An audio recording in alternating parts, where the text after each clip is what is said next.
before we break for workshops, is a question and answer session. Primarily, those are going to be questions and answers to our two main speakers.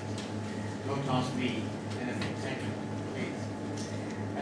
We have two roving microphones. Could the operators of the roving microphones hold them up for me? We have two roving microphones.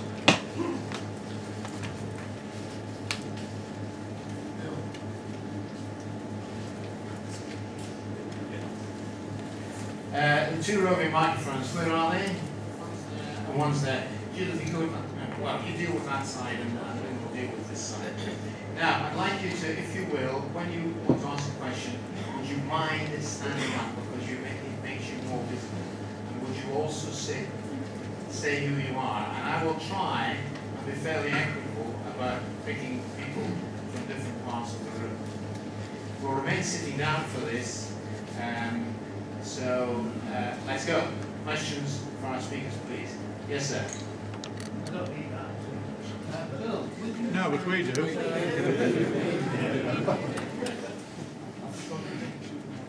Bill, would you mind defining the term super fast broadband precisely?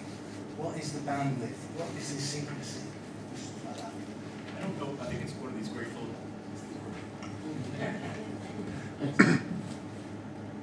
I think it's going to be one of those great philosophical questions that maybe will need great help to figure it out. I can tell you where it's starting at. It won't end. But today we're rolling out 40 megs in download speed, 10 megabit upload speed. Fiber to the prem trials are 100 megs, 30 megs. And we've announced the trial for 1 gigabit for fiber to the home. So, if you remember back in 2002, Ofcom officially said that broadband was 512 kilobits. That was in 2002, all right? So 9 years ago. It then went to a couple megabits, then went to 8 megabits, up to 8 megabits, then went to 20 megabits. On the copper technology, now the fiber technology is going to go 40. I mean, I'll tell you right now, in the laboratory, I mean, we get a lot of angst about using copper technology, but it's delivering 40 megs in 10 to start out. In the laboratories, copper technology is well over 100 meg. So what you'll see as we roll things out and as we get more confident in what we can do, all the speeds change and increase. We won't stand still, right? But I can tell you where to start. It ain't going to be where it ends.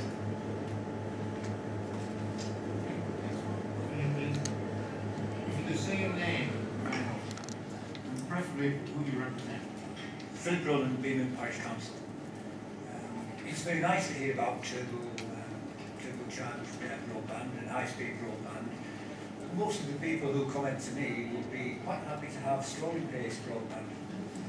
And really, that is the kind of the majority of the people who I speak to. And I've no doubt that in my businesses there is a need for high-speed broadband delivery, kind of HD video. But most of us want slowly-speed broadband. What are we doing from this end of the spectrum? I mean, because this is the one that touches everybody's lives. And actually, you don't need 27 meg connection to use Amazon or book your holidays. Most of us will be happy with 2.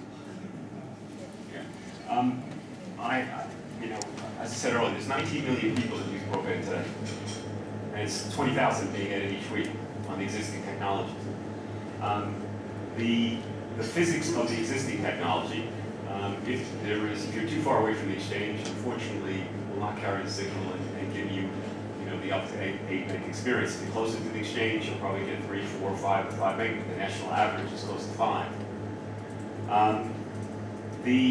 So in effect, with what's out there today, it's probably gone as far as it can be. Having said that, we are also enabling exchanges for Ethernet, for high-speed delivery services to businesses, and also increasing some of the exchanges to carry up to 20 megabit on the existing copper infrastructure. One of the big benefits of the fiber program, because you're dragging fiber all the way to the green cabinet or directly to the home, you don't have the distance problems we do today. So that's why this is so important to deal with the slow spots, as you referred to, and the not spots, which do exist. And they only exist because the technology will work in those areas or it's too far away from the exchange. Can I just comment on that for a second? The broad answer is that the reason we're investing in trying to push for a fiber solution is exactly because in a case such as yourself, where you're not even getting a basic 2 meg service, you're not going to be able to get that 2 meg service unless we can get fiber closer to you. Essentially, the problem that you're probably facing, and anybody like you who's facing those kind of speeds, is that you have a very, very long copper wire. It's not that you have a fiber-enabled cabinet and then you just have, let's say, 300 meters of copper wire from that fiber cabinet. You have a very long copper wire. We need to get the fiber deeper and wider if we're going to begin to be able to even get the basic 2 meg speeds that you need. But the advantage of doing it this way, as opposed to maybe improvising all the time with point-to-point microwave links or wireless connections, is that it should be to some extent future-proofed. In other words, you may only want 2 meg today, but the investment we put in will give you that, but it will also give you the option. If, as Bill says, in 5 to 10 years' time, increasingly our homes, our health, our education depend on much faster speeds, you'll then have the option of being able to take that. Whereas if all we did was to simply fiddle with your copper technology, we might be able to slowly push you up towards a more decent speed. But as soon as the technology can complete, you find yourself left behind again. Yeah. In response to that, I picked up on a small comment that you made at the end, Bill, which was that you're now pushing 40 meg down copper wire. I mean, it's not a two-pronged approach. Well, let me just, comment on that, and it's just more Bill's business than mine, but when he says he's pushing 40 meg down a copper wire, what he means is he's pushing 40 meg down a copper wire from a fiber-enabled point of presence in the community. He's not pushing 40 meg down a copper wire over 4 miles. He's pushing 40 meg down the very last stretch, but he needs to get the information there, and that's it. Remember Roy said about the complexity, he understands it all. No, seriously, I mean, it's you know, if you have an individual, to be honest with you, if you give Peter or myself, or send me an email and say, this is Mike, I'll take a look at the line, you know, there might be something we can do. So just send me your fixed line number, all right? It wasn't an individual comment, by the way. It's very general. No, I know it is, but you know, I also got a good feel for how much it is impacting people across the country, and the numbers impacted. You know, I also know that 19 million people are using broadband and 20,000 being added each week, right? There are places where there are problems. Anybody who has one, it's bill.murphy@bt.com. I've got plenty of emails from people. Most I've been able to help, not all. Most. Next question down here. Peter Norrington, speaking as an individual but as a UK citizen. Given that Bill has given us some figures that you said a $1 million investment created an increase in GDP of $3.3 million. This seems to be a reason for the government to spend money on our behalf to invest in broadband, not a trifling sum to increase community involvement in broadband, but to actually get it in so that the whole country can benefit.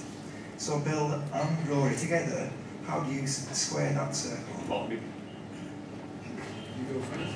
I have to respect for my entity. All right.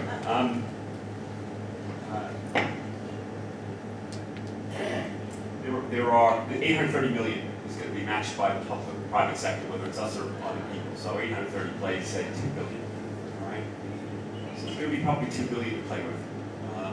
We've already invested 2.5. We are investing 2.5 billion. So that's over and above what we're investing. Right. So you're now talking about over £4.5 billion potentially. Right. In addition to that, some counties are looking at regional growth funds. Some are looking to raise bonds and to fund, so to find additional funding sources. And there are 2 European funds that are underspent. But Nellie Crowe, she was down in Birmingham in, I think, November, and she was quite adamant that the UK should be pushing quite harder to get at those funds. EIB, which is the European Investment Bank, is also looking to loan money as well. So if you total it all up, there's 4.5 billion we know about. There's a significant amount of money in Europe. The regional growth fund, some are looking at. Some counties looking at their own reserves. Now, not everybody's in that position. Not everybody's capital rich, right? And I think, as Rory said, which is very important, if in that community level where we can maybe trade costs for community involvement and maybe some digs and putting in tubing and possibly dragging fiber. You know, when I was in Northern Ireland, I mean, you'd go out to a new build and you'd drop off the stuff to the developer or the person, you know, landowner, and just say, hey, just do it down to this depth, do it to this standard. We'll be back to do the rest. Right? And then we're on the hook for in case it goes wrong. So at 3 o'clock in the morning, you got to call somebody. There'll be somebody to come out the next day. You know? So I don't think it's as bad as it might sound, but what we still have a lot to do is finding more money. And I think, you know, this country, we're very self-reliant. But there's money out there, and I think there's innovation out there too, is where we're talking. I mean, I think there are probably 3 answers there. I mean, one of them is the government is spending quite a lot of money. It's going to be spending nearly £1 billion. To give you an idea of what that means in a financial crisis, that is the entire core budget of the entire Foreign Office, for example. Every embassy and every member of our staff globally costs that much. It's going to be spent by the government. The second thing is, of course, that graph where you put in 1 and you get 3 out the other side. It's not a graph that goes on forever. Right? If the government was suddenly to choose to spend £100 billion on broadband, it wouldn't generate £300 million worth of economic growth. If economics worked like that, we'd be in a much better situation. I think the final thing is that what worries us about Australia, where the government is basically trying that, I mean, they're about to spend perhaps 15, 20 billion pounds on trying to run this stuff everywhere, is that technology is changing so fast.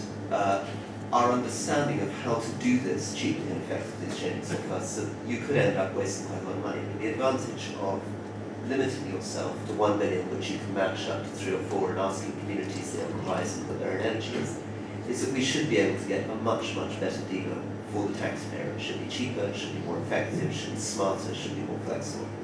I think it would probably be very, very dangerous if the government suddenly announced it was going to spend, you know, £65 billion if it could find that money, because it would be, to be honest, in a very difficult position negotiating with suppliers with technology and things changing all the time. It would waste a lot of that money.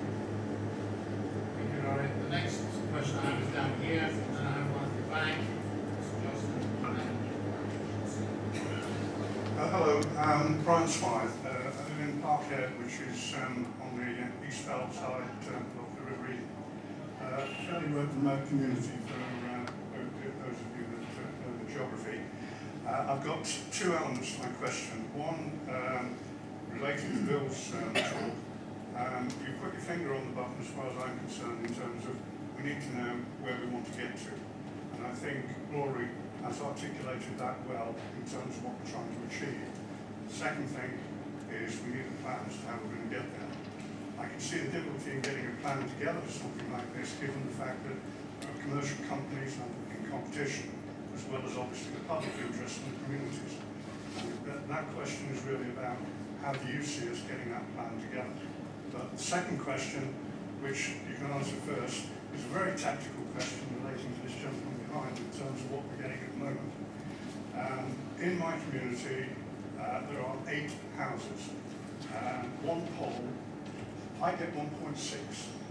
My neighbours, who are also being serviced by BT, get between 300 and 500 off the same pole. Now, that is very frustrating because in terms of how you handle that, you phone BT, you go through to India, and you get a lot of words, but until you get a linesman out from Openreach, nothing really happens, I'm afraid. I've had that experience, and we did achieve something. But there is a significant disparity in that small community, and we're well out, we're 6-7 kilometres from the local exchange. So we're at the end of the copper. And you will be. Yeah. Why is the disparity of the same pole? Because it depends on the copper and the connectivity. Now, I will also tell you, in 40% of the instances, it's because of wiring inside the house. All right? And you can go to bt.com. I think some of the other, I think I'll touch on that, but you can go to bt.com. There's something called the accelerator plate you can get that might help. The other thing is just, as I said, give myself repeated the numbers, we'll take a look, all right? Yeah, I'd appreciate that because I've been trouble with that. As I say, I've got a lot of in my places in Yorkshire where I'm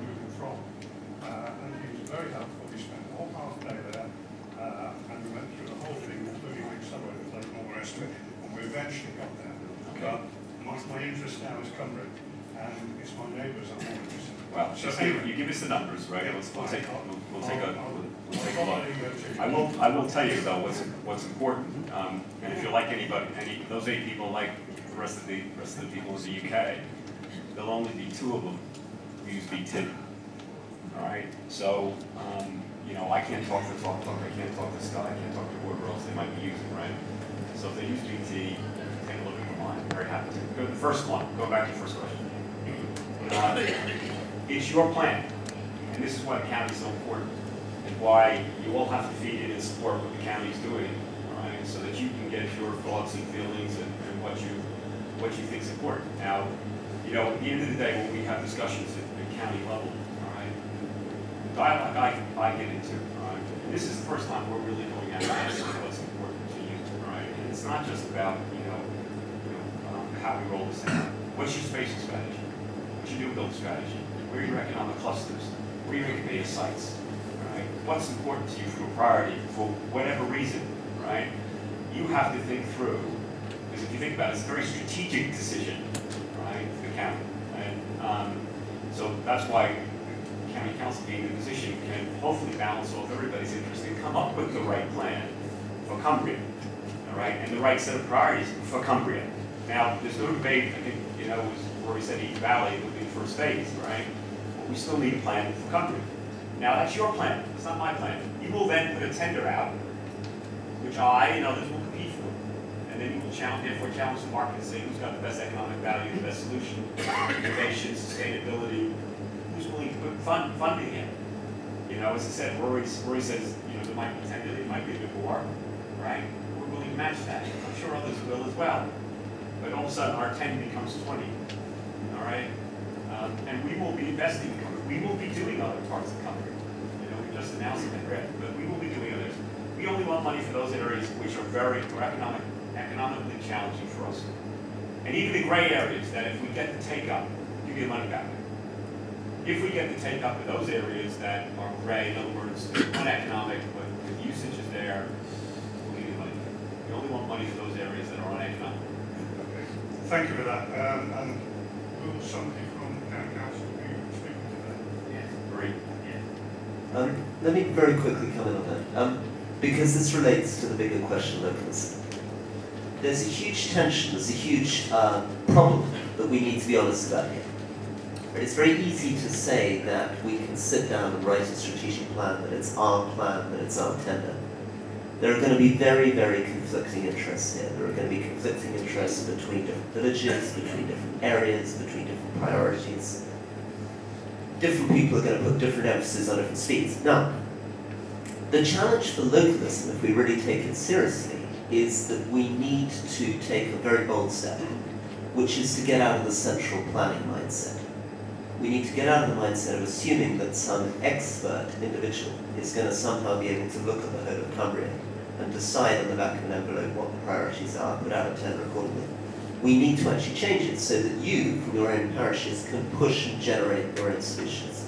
And that's going to be something that civil servants aren't going to like, companies aren't going to like, right? It's extremely inconvenient for big companies, big civil service structures, to have too much detail, to have too many different solutions, village by village, community by community. They want to say, here is one tender, we're going to pay for one thing for the whole county, and it'll all go out and it'll all be very easy. But we have an opportunity here, and this is why the fact that we are a big society vanguard is very important, and why the fact that this is a localism conference is very important. We have an opportunity here to be much smarter and much cleverer.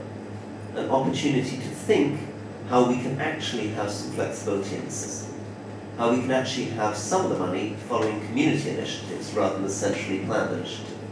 How if, for example, one particular group of parishes wants to dig in their own stuff, wants to put in their own fibre, wants to contribute their own money, wants to get faster speeds, they should be allowed to do so and supported by the county in doing so. Now, it may well be that there might be another area in another part of Cumbria which simply isn't organised in that way, that doesn't want to put its own money in, doesn't want to put its own energy in, but we cannot have a one-size-fits-all. Because if we have a one-size-fits-all, we end up in a situation where the community wants to dig in their own fibre, wants to put in their own energy, and they get no reward for doing so. because they're just getting a standardized solution produced from the centre where money's paid, solutions delivered, and community activity, community energy is completely irrelevant. So we've got to be honest about those tensions and not get into a fantasy world where we somehow imagine that naturally our solution will emerge. Our solution, in inverted commas, only emerges with every one of you being extremely stubborn and extremely argumentative. Next question from the back, please. Thank you. John Jocelyn, Parish Council World.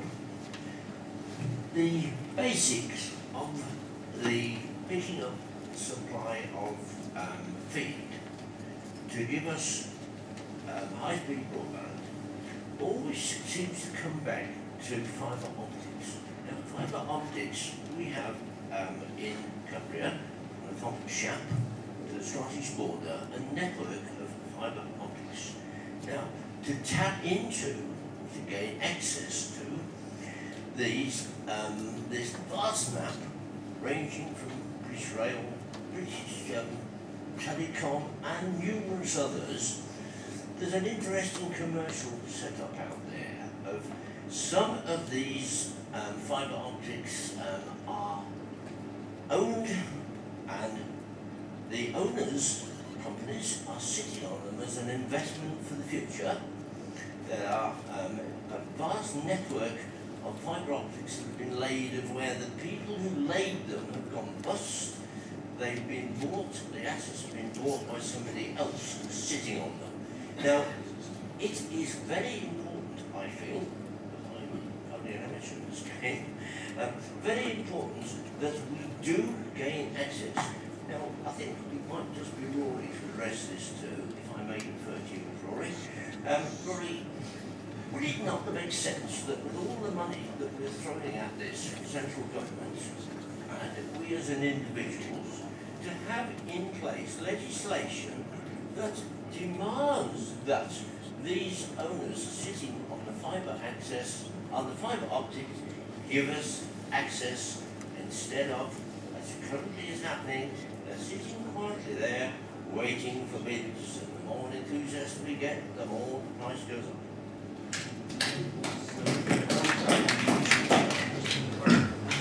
Well, as you can see from the popular applause in the economy, and this is a very important observation. It's a very important idea. I mean, the basic fact is there is a lot of fibre on the ground. Some of it's actually being paid for by you, by the taxpayer. A lot of the fibre connections which run into schools, those 10 meg connections to primary schools, the 100 meg connections to secondary schools, was paid for by you. So there are certain things we can do. I mean, to begin to answer the question on how we can make that easier.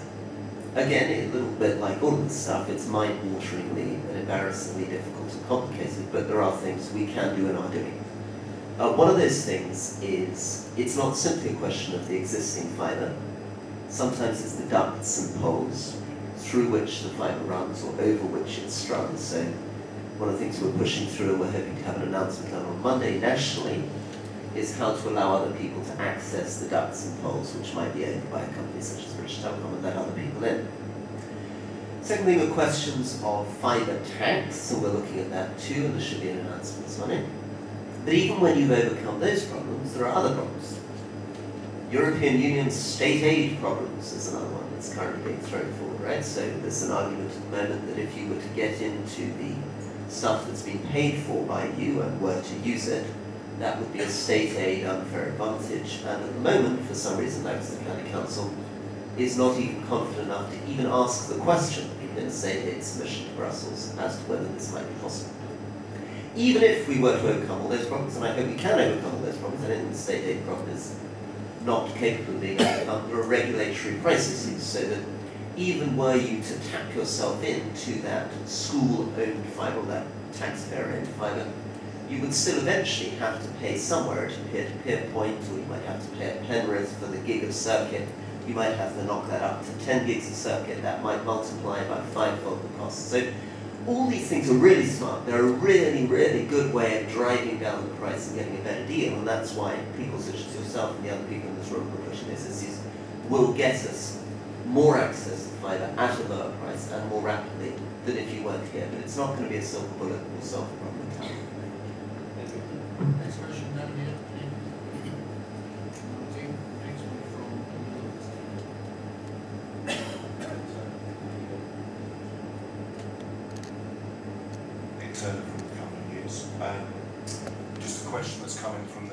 live blog following the announcement of Penrith getting superfast broadband was when can we expect announcements about other areas in Cumbria, and why was Penrith selected as the first area? If you took the figures from race to infinity, you'd say the highest demand for it was in Barrow, which was had the highest number of votes. I think it was in the top 5 in the country. In terms of actual votes cast, not in percentage. Because of the experience we gained over the last year, we marked the towns where originally in our plan. We started to do some analysis in the fall. There are literally hundreds and hundreds and hundreds of marked towns. And we narrowed the list down, and there were 41 named as adjustment written across the country. Every 3 months, we announce new exchanges. So we'll have some more announcements in March, beginning of April. There will be more in Cumbria done, I suspect. And as I said, every 3 months we'll make more announcements. I am familiar with what's going on in Barrow.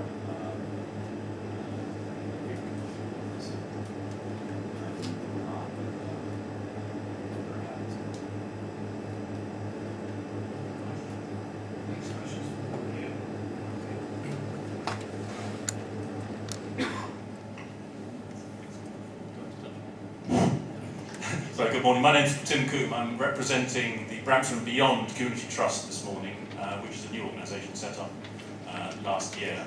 But I'm representing more the rural community than the people who live actually in Brampton, I think, now. And it's a question associated with training rather than the broadband itself. Because you're talking this morning to the converted, you all know what it's all about, but there's still quite a lot of people out there who, if they did know about it, would be roaring to get it. But quite a few of them aren't. Now, is there an associated training package with this rollout? Because I think that would also prime the pump enormously to get the communities behind what we're trying to achieve this morning. Okay, so this is an incredibly important point. And in fact, I take it twofold. It's about the use of this stuff, and it's about the training for the stuff. If you can really demonstrate to communities that this stuff is really useful, that by actually using this, if, for example, my neighbour who has Parkinson's, who has to travel 4.5 hours to the Newcastle hospital on the round trip to see a consultant, can do it down a live video link from their home, and other people see that children can do homework online, or they can take classes they couldn't otherwise get in Cumbria, and village shops could band together and get cheaper rates. All these bits of demand, right, are going to drive people to train. But the second thing is actually working to get more people comfortable with the internet, show them the internet, explain it to them. For that, through Broadband Cumbria, a lady called Kate Norman is taking huge strides and is working with UK Online. We've also working now with Martha Lane Fox, who's going to come up and see us and convince more and more people to get engaged. We're also working with something called National Citizen Service, which is a new pilot program, which again we're piloting in Cumbria, where young volunteers are coming together over the summer, and a number of those are committing to train people within communities. So we're hoping that young retired people can train perhaps people who are less comfortable with the internet.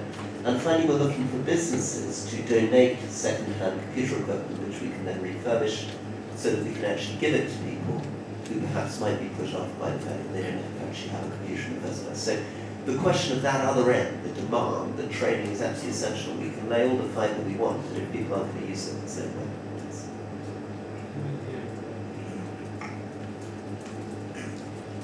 Good morning, my name is Charles Paxton. I'm the broadband champion for Crosby Ravensworth Parish.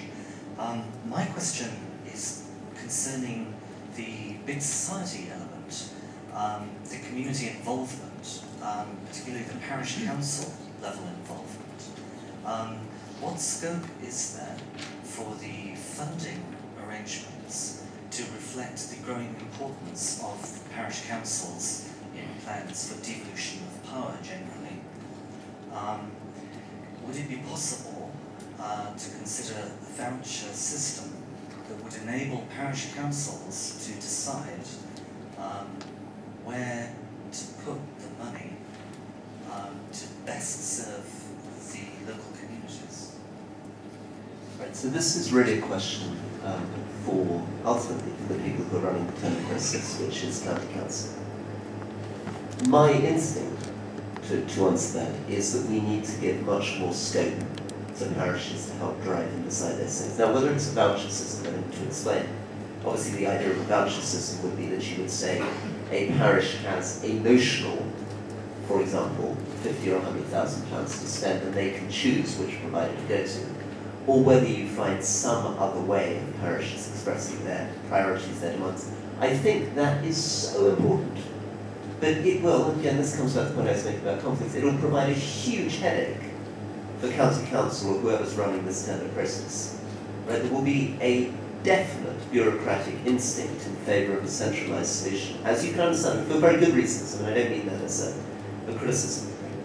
But I do think this is an enormous opportunity, and one of the reasons we're very lucky to be the broadband, as well as being the big society vanguard, is that we have a real opportunity here to show how we could get cheaper, quicker, higher quality deployment by actually letting parishes make their own informed decisions, rather than simply deciding from distance. So I'm really supportive of that. I'm going to be pushing for that very hard, and any support I can get in the room for that, I'm with you. Although our speakers have given us extra time for Q&A, we are beginning to run short, so I'm only going to take 3 more questions. One from this gentleman down here, one from a gentleman, this gentleman here, and one from somebody down here. That's right. The last 3 questions. Thank you. Thank you very much. My name's Colin West. On a point of information from Rory, I believe that when Project Access was rolled out a long time ago, it was a case in the European Court which Cumbria County Council fought in order for the question that Lancaster are afraid to ask to be answered. And Cumbria won the battle to use this money. So our council is not without experience in getting the money to do the job. And I think, am I right, is John Nutley here? John? You are. John, am I right about that? Yes, but there was a... Excuse me, could you address your question to the... Oh, I'm sorry, but John is the person who knows what happened. Yes, but we're after questions, not contributions from the floor. Thank you very much. Can we have our next question from the gentleman over here in the middle? Thank you. Good morning, I'm Nick Kitchener. I live on the Solway, but I have a business interest in Penrith. And I want to ask about the Penrith proposal. Can you give more detail about what is planned? Are all cabinets going to have fibre to them in Penrith? And did I hear you right to say that it was a 10 meg upload only? No, it's not symmetric, which is not really matters. Well, it doesn't, not necessarily, but it's 40 meg down and 10 meg up. All right, at this point, it will evolve. All right, so at this point, it's 40 and 10. All cabinets? In the Penrith, in the tight area of the market town itself, it won't extend outside. All right, if you give me a location, I can tell you which cabinet's going to be serviced, which aren't. Okay. Thank you. Next, from the centre of this. Yeah, I'm Nick Mariner, County Councillor. The County Council is the administering authority for broadband in Cumbria, I believe. And one or two of you have addressed the problems that are going to arise. And it's not at all clear to me how it's going to fit in with what the parishes want, because the county is going to have to make important decisions as regards geographical coverage and technological solutions, as far as I can see, but it may not fit in with what the parish council wants. I'm not at all clear of what the process is to resolve that. Yeah. So I mean, again, this is something that county council needs to. Let me just be absolutely clear about the division of responsibilities here. The taxpayers' money, which is going to come from BIS, on the Business Review UK, is being given to county council, and the county council is running a tender and procurement process, which needs to be transparent, accountable, predictable. They need to make sure that every company has a fair chance of bidding, and a member of parliament such as myself has zero to do that. I'm not, nor ever should be in a position to determine how that tender is run. It needs to be fresh enough.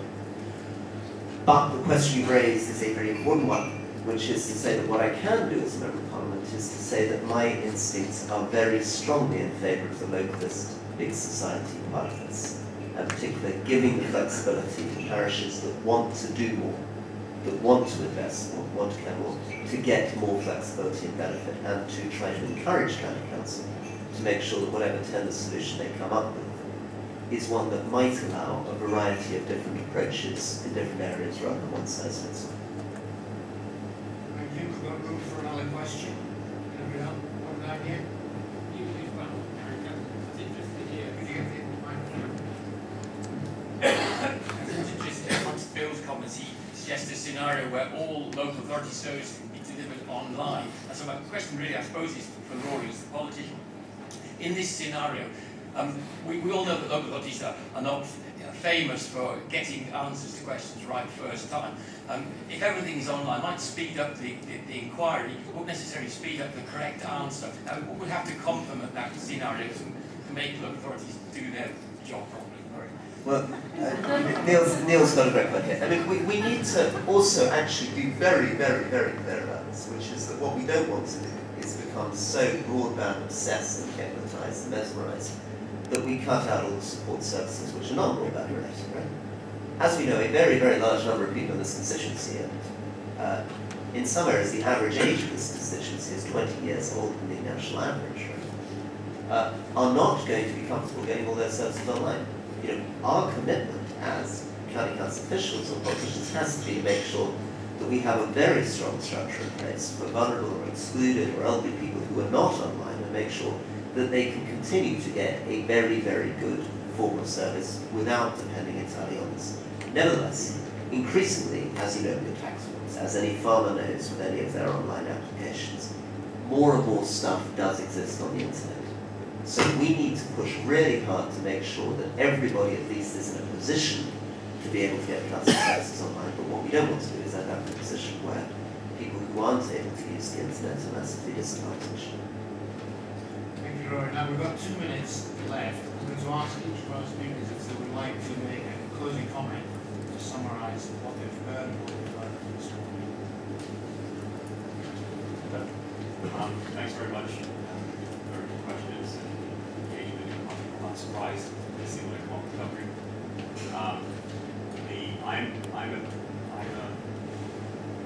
You know, maybe this is because I've been spending my time on British Rail around the country talking to parishes and counties. I think when we get there,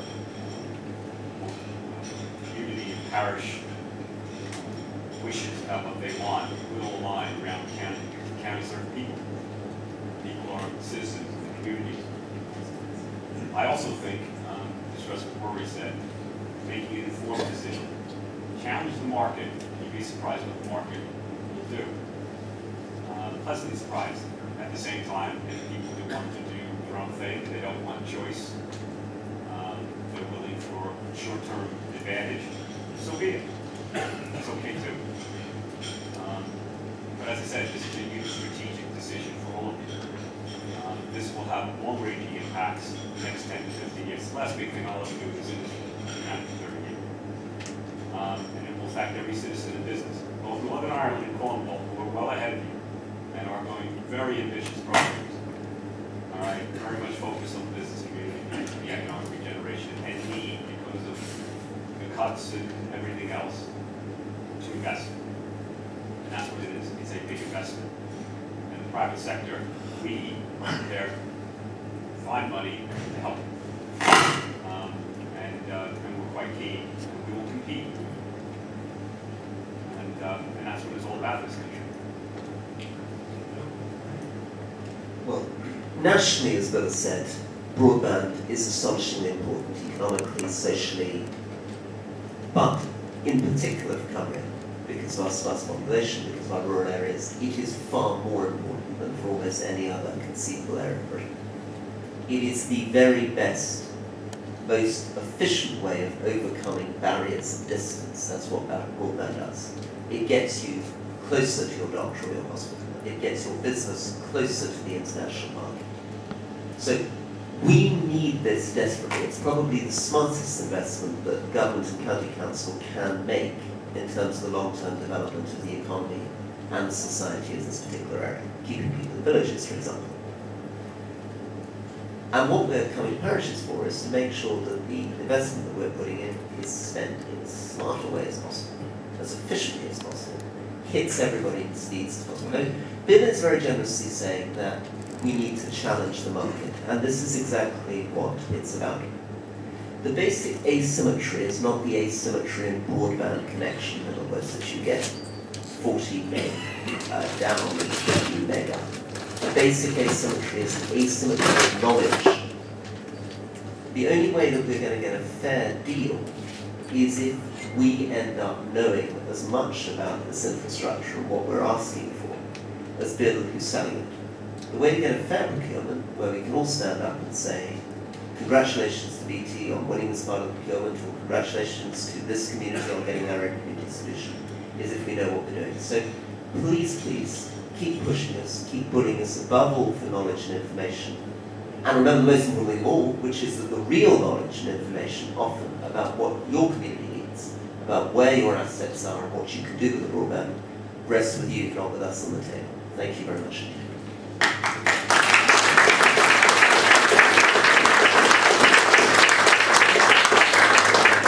Well, ladies and gentlemen,